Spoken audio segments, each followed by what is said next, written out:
हरे कृष्णा राधे राधे। 25वां अध्याय। तीर्थ व्रत और दान आदि के करने से समस्त पाप नष्ट हो जाते हैं, मगर प्रेत योनि में रहने वाले को इसका अधिकार नहीं है। परंतु मैं तुम्हारे दुख को देखकर अत्यंत दुखी हूँ और तुम्हारा दुख दूर किए बिना मुझे संतोष नहीं होता।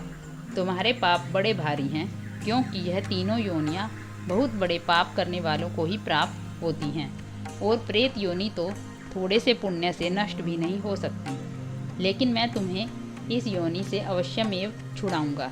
इसीलिए मैंने जो कार्तिक का व्रत किया है उसका आधा पुण्य तुम्हें देता हूँ, क्योंकि यज्ञ, दान, तीर्थ यह सब निश्चय ही कार्तिक के व्रत के पुण्य के समान नहीं है। नारद जी ने कहा, हे राजन, इतना कहकर धर्मदत्त ने उसको ओम नमो भगवते वासुदेवाय यह 12 मंत्र सुनाया और तुलसी का जल उसके ऊपर छिड़का। बस फिर क्या था, क्षण भर में वह प्रेत योनि से छूटकर प्रज्वलित शिखा के समान दिव्य रूप धारण करके लक्ष्मी के समान सुंदर हो गई। तब वह धर्मदत्त को दंडवत प्रणाम करके प्रसन्नता से गदगद होकर बोली, हे ब्राह्मण, आपके आशीर्वाद से मैं इस घोर नरक से छूट गई हूँ। मुझे पाप सागर में डूबती हुई के लिए आप नौका के समान हैं। नारद जी ने कहा, हे राजन, अभी कलहा इस प्रकार कह ही रही थी कि वहाँ पर विष्णुगण एक दैदीप्यमान विमान लेकर आए। विमान के द्वार पर अप्सराएं और गण बैठे हुए थे। धर्मदत्त ने उन सबको देखकर दंडवत प्रणाम किया। पुण्यशील और सुशील नामक भगवान विष्णु के गणों ने धर्मदत्त को अपने हाथों से ऊपर उठाकर उसका अभिनंदन करके उन्होंने कहा, हे द्विज श्रेष्ठ, आप धन्य हैं, जो कि आप सदा भगवान विष्णु के व्रत, कथा और सेवा में लगे रहते हैं। आप सर्वदा दीन दुखियों पर दया करते रहते हैं। आप में जो अपने बाल्यकाल में पवित्र और शुभ कार्तिक व्रत किया था, उसके आधे फल से कलहा के पूर्व जन्म के एकत्रित पाप नष्ट कर दिए हैं।